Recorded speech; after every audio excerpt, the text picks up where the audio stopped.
Boa noite. Meu nome é Zlan Costa Silva e aqui é o Jogo do Poder. O tema dessa noite é o desenvolvimento industrial.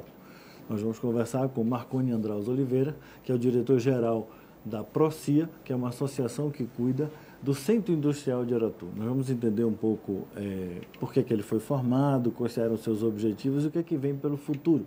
E quais foram as lições aprendidas nesse processo, porque isso é extremamente importante para o Nordeste, porque nós temos um processo de desindustrialização em andamento e todas as experiências podem ser muito positivas. Marconi, seja bem-vindo aqui ao Jogo do Poder, é um prazer tê-lo aqui.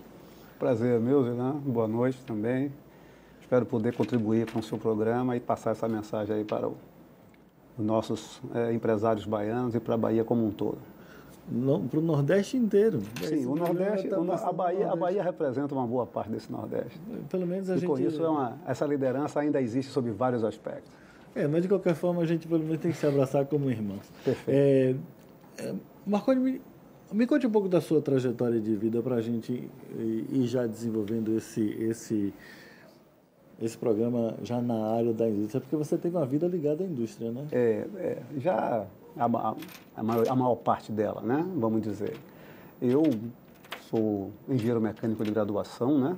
Fui feito pela Universidade Federal da Bahia, depois tenho uma extensão em administração também na Universidade Federal da Bahia e comecei minha vida profissional trabalhando na área de TI, hoje TI, no meu tempo era processamento de dados, então tecnologia da informação, enquanto estudante, até próximo a me formar, eu tive uma mudança já para naquelas dúvidas existenciais, né? Você é engenheiro, você é informático, eu fiz um concurso para a construtora Norberto Odebrecht naquela oportunidade, para ser estagiários, num programa de estagiários de trainees, tendo galgado uma posição relevante nessa seleção, me foi oferecida a escolha de uma área para trabalhar. E aqui naquela oportunidade, a Odebrecht estava montando a sua área de tecnologia de informação, do seu CPD. Uhum. Então foi a área que eu escolhi, tendo em vista que eu ia juntar o útil ao agradável, ao fato de estar numa empresa de engenharia, trabalhando com tecnologia de informação aplicada à engenharia.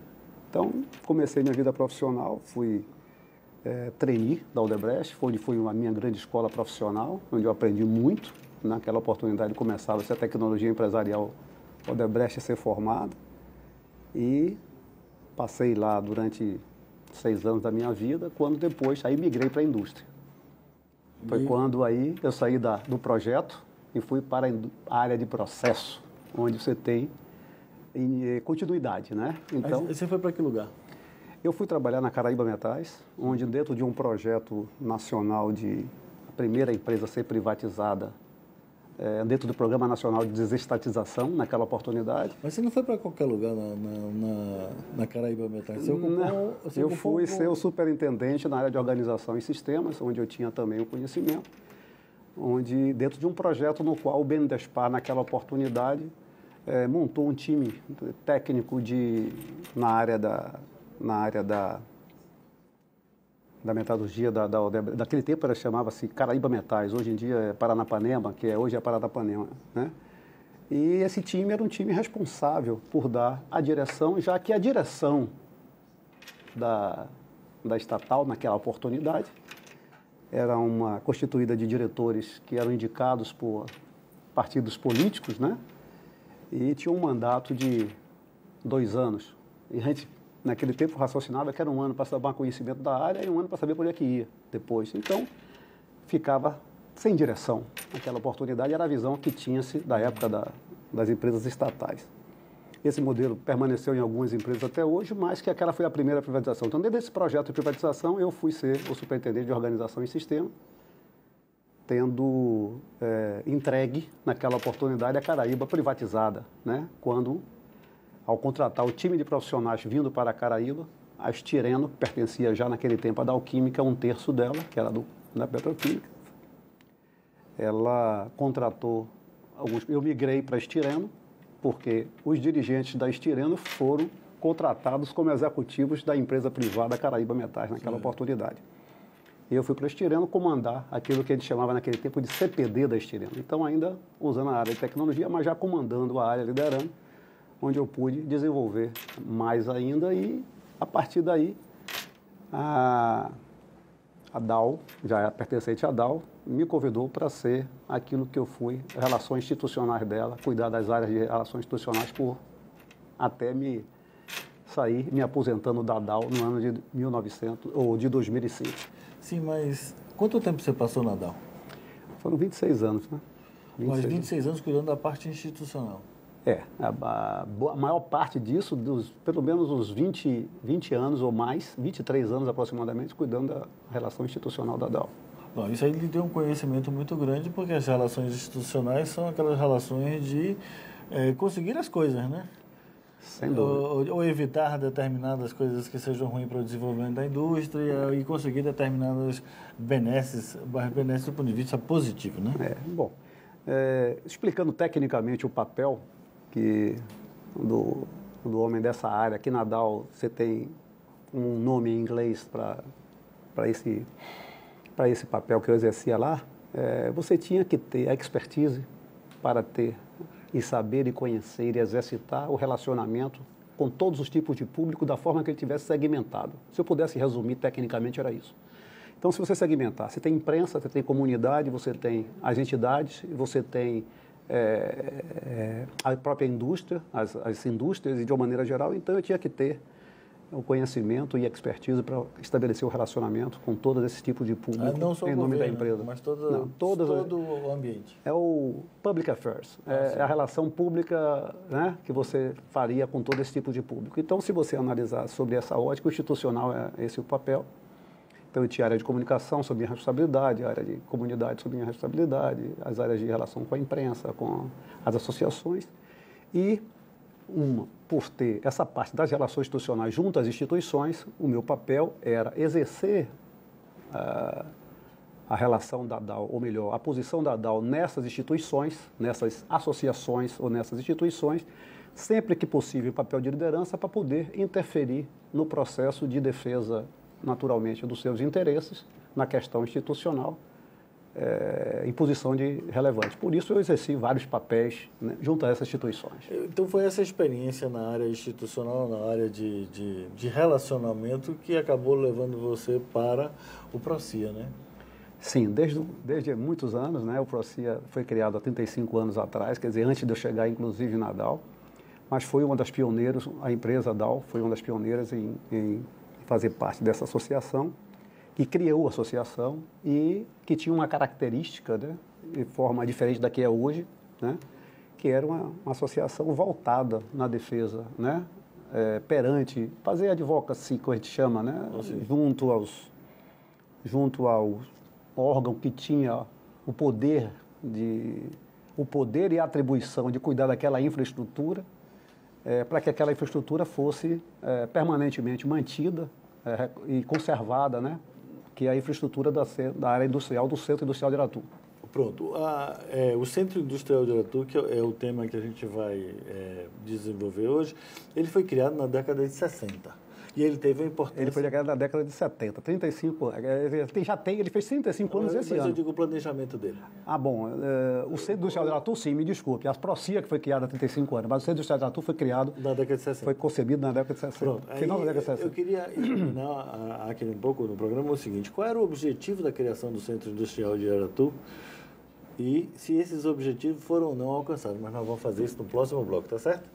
Voltamos aqui no Jogo do Poder, depois dessas mensagens comerciais, um minutinho apenas. Até já.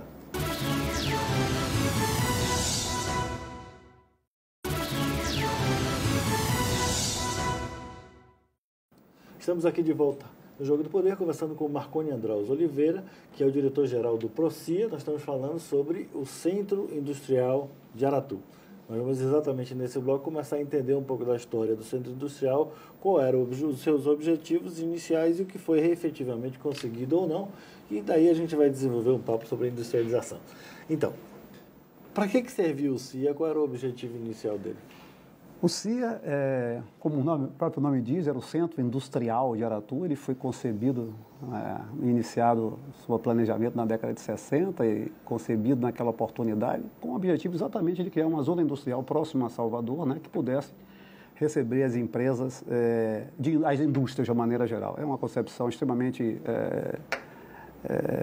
vamos dizer assim, Moderna, para aquela oportunidade, além de moderna, ela era de vanguarda, né? Você criar um centro industrial, quer dizer, a desindustrialização em pleno vigor, e foi dividido em duas partes, o CIA inicialmente, que era o CIA Norte e o CIA Sul, onde no CIA Norte se instalavam, que era a zona de indústria pesada, onde se instalaram as grandes indústrias, e a parte do CIA Sul, onde ficaram as indústrias de pequeno e médio porte, né? Mas a vocação central era metal mecânica ou química? Não. Ele era um contexto maior, era zoneada tinha calçados, tinha metal mecânica, tinha química, tinha metalúrgica, tinha diversos tipos de indústria. Quer dizer, o plano diretor daquela oportunidade zoneava o CIA como um todo em diversos segmentos que podiam de indústria que podiam se instalar lá. É bom salientar para o nosso telespectador que na década de 60 não havia muitas indústrias aqui no Nordeste, quase nada, né? Isso. Aí vieram os programas, o FINOR, que vieram programas de financiamento para o desenvolvimento, veio a SUDENE, né? Secretaria de Desenvolvimento do Nordeste,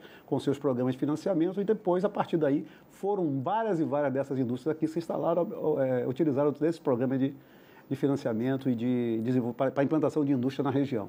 Então, aí quem administrava o centro industrial era o governo do Estado.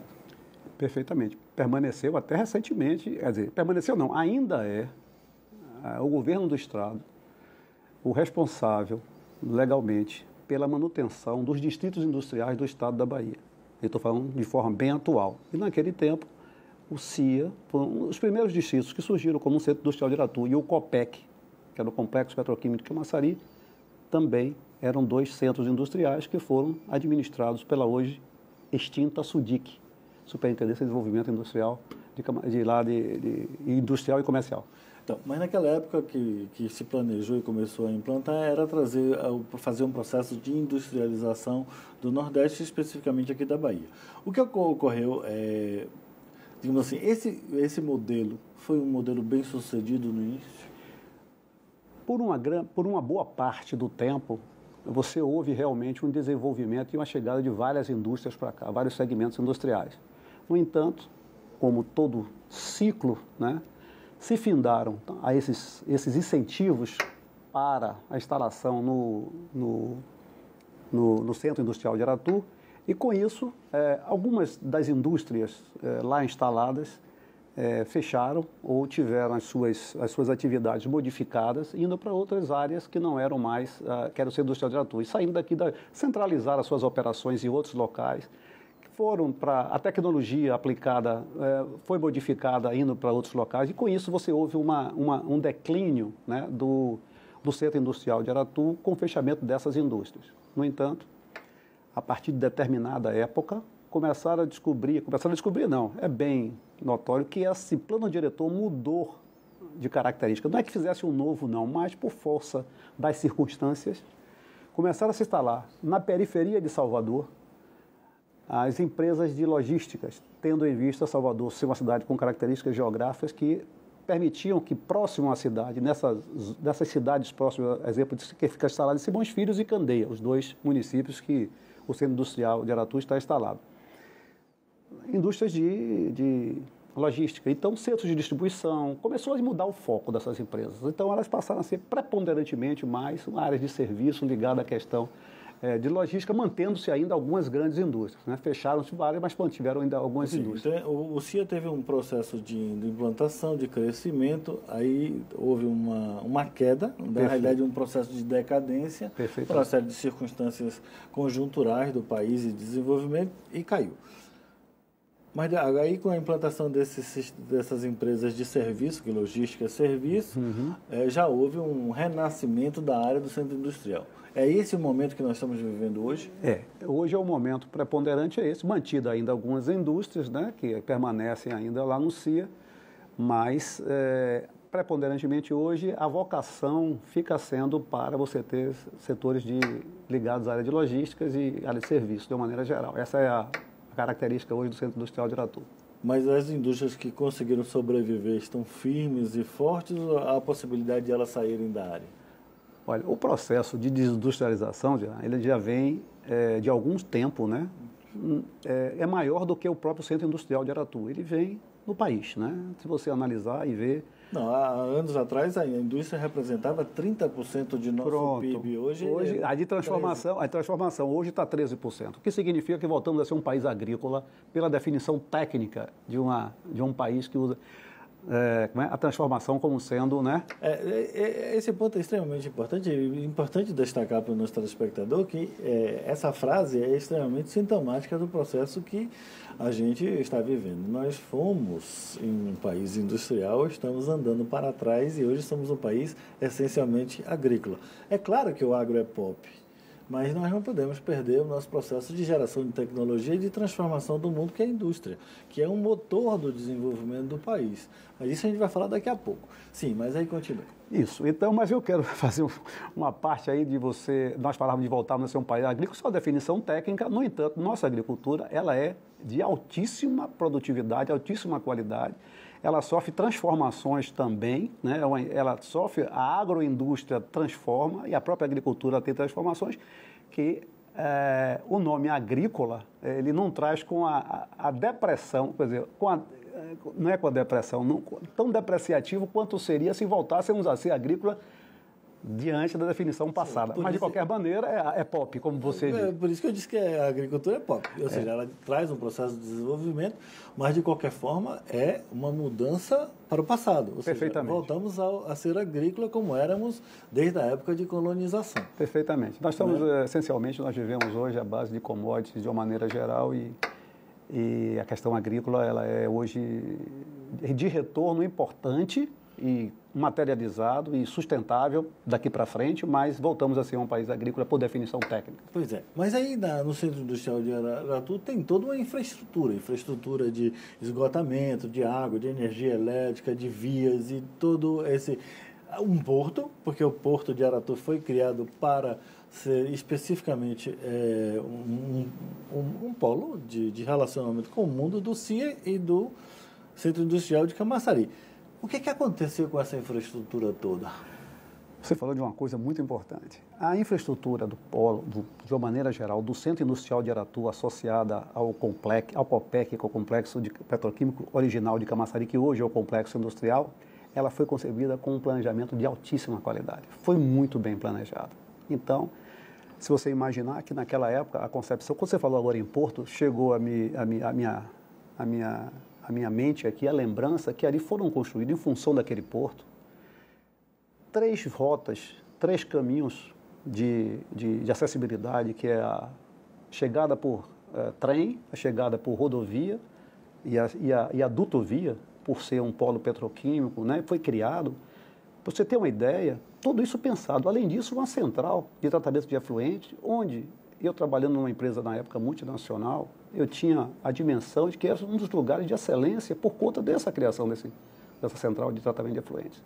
Então, é um polo muito bem concebido. Só que essa infraestrutura que foi criada, ela foi criada para a época, numa dimensão e com uma tecnologia muito apropriada e muito bem feita. No entanto, com a evolução das tecnologias e da própria necessidade e da própria vocação do centro, essa infraestrutura começou a ficar obsoleta. Ou seja, não foi uma obsolescência programada, aconteceu realmente. Ela não foi programada, não. As pessoas poderiam estar pensando em resolver, como várias pessoas pensaram em resolver. No entanto, houve pouca ação relacionada com a questão do tratamento dessa infraestrutura. Essa questão do abandono, porque você fala de pouca ação, é um abandono. É um eufemismo, tudo bem. Essa questão do abandono nós vamos deixar para o próximo bloco. Perfeito. Voltamos aqui no Jogo do Poder, falando sobre o Centro Industrial de Aratu, sobre o processo de industrialização e desindustrialização da Bahia, do Nordeste. Voltando já, é um minutinho apenas.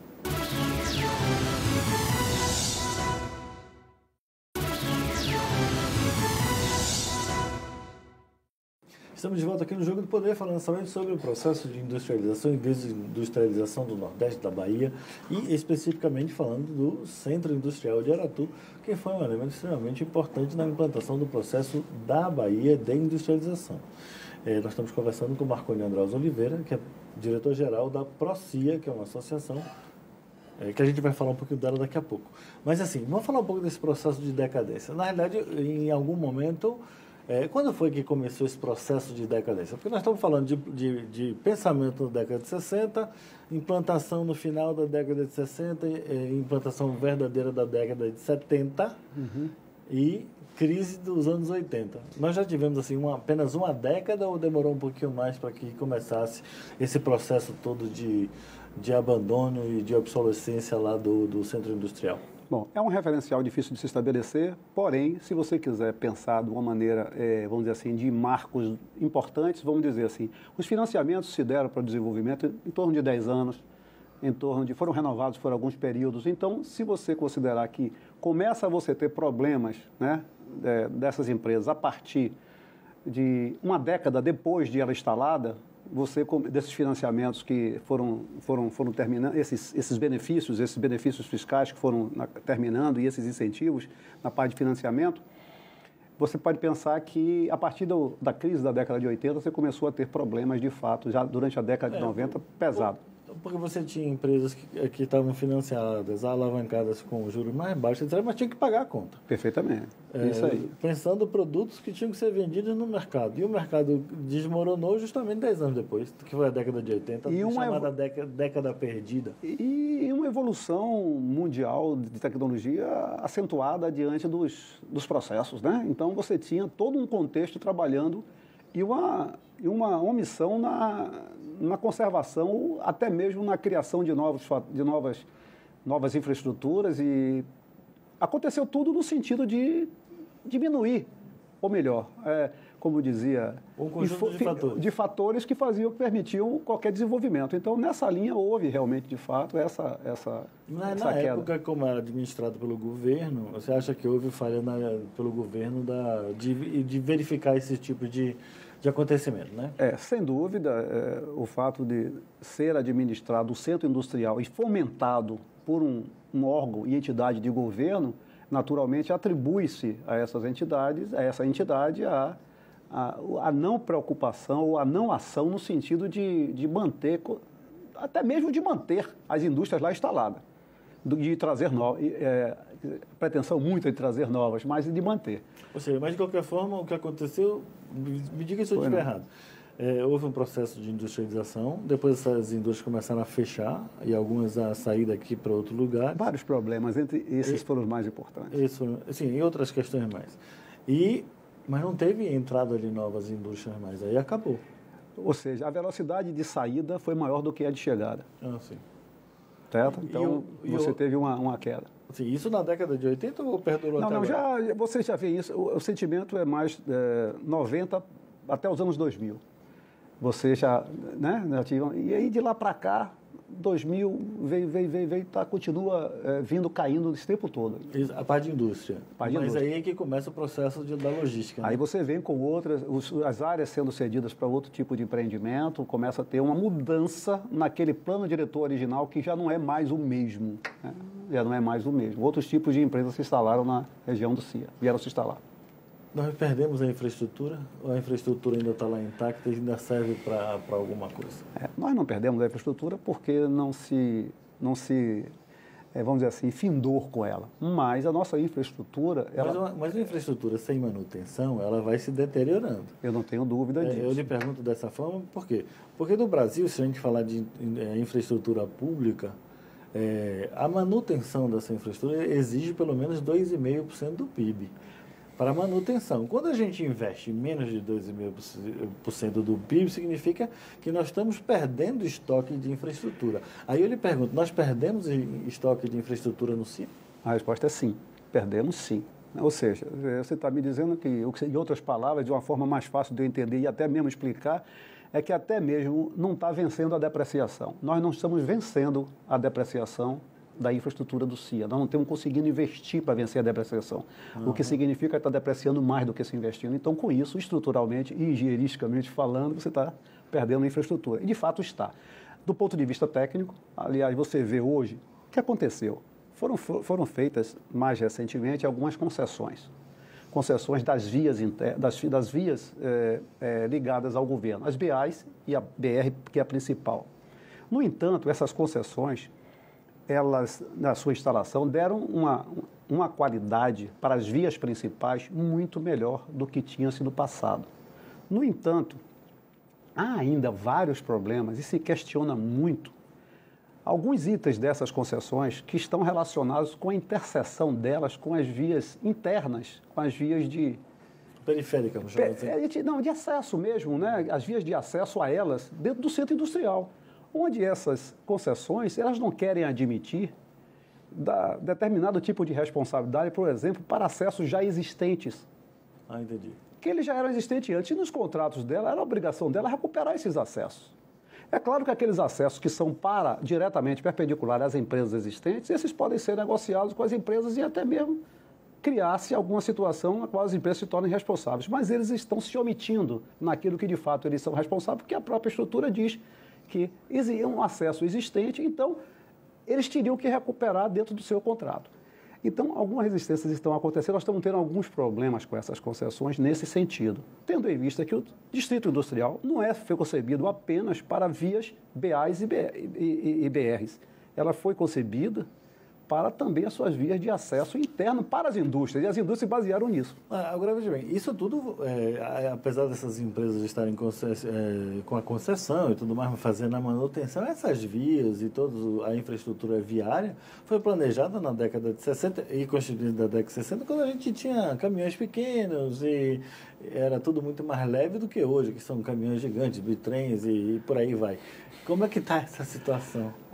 Totalmente degradado. Você hoje não tem condição nenhuma, aliás, um grande exemplo, aquela principal viaduto de acesso ao Centro Industrial de Aratu, você hoje tem uma situação de insegurança ali imensa, tendo em vista que aquelas alças de acesso, elas não foram projetadas para o tráfego, o tipo de transporte que hoje que movimenta ali.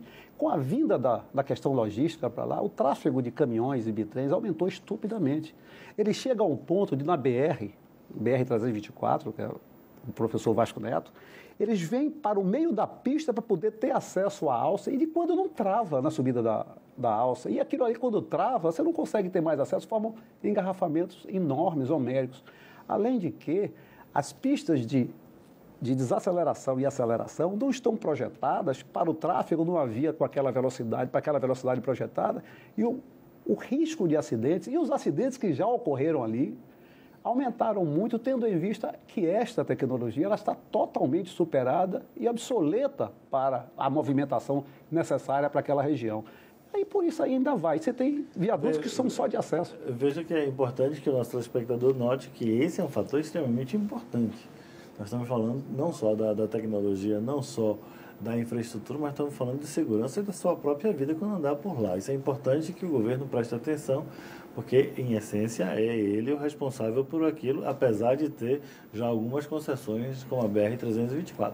E se aquela ponte cair, fecha, Salvador fica sem acesso. O acesso ao CIA é aquela ponte que passa, né, a principal viaduto lá do CIA, que é de acesso, perto da antiga Sudic, né, da sede, aquele viaduto ali realmente é um viaduto que está com problemas. E algumas saídas que foram criadas de forma não planejadas, ou seja, sem nenhum projeto, sem ter nada a ver com o CIA, como viadutos apenas de acesso de uma área para outra, sem ter alça foram criados acessos por dentro de locais onde realmente, irresponsavelmente, veio criar uma situação de insegurança muito grande, que o maior problema que gera com essa situação é a insegurança. Você acabou de falar isso é muito importante, a questão da insegurança é muito grande. Os riscos são muito grandes, aumentam consideravelmente. Em qualquer lugar do mundo desenvolvido, você não encontraria uma situação dessa natureza. Ou seja, Isso é importante que a informação seja passada adiante para que as pessoas saibam disso. Porque, na realidade, o governo, qualquer pessoa, precisa de informação para agir. Vamos imaginar que ele não saiba disso. Então, é importante que a gente fale isso aqui no Jogo do Poder. Nós vamos falar um pouco sobre essa questão da questão, sobretudo, do mercado logístico e sobre o futuro do CIA. Mas no próximo bloco. Voltamos aqui no Jogo do Poder. É rapidinho. Até já.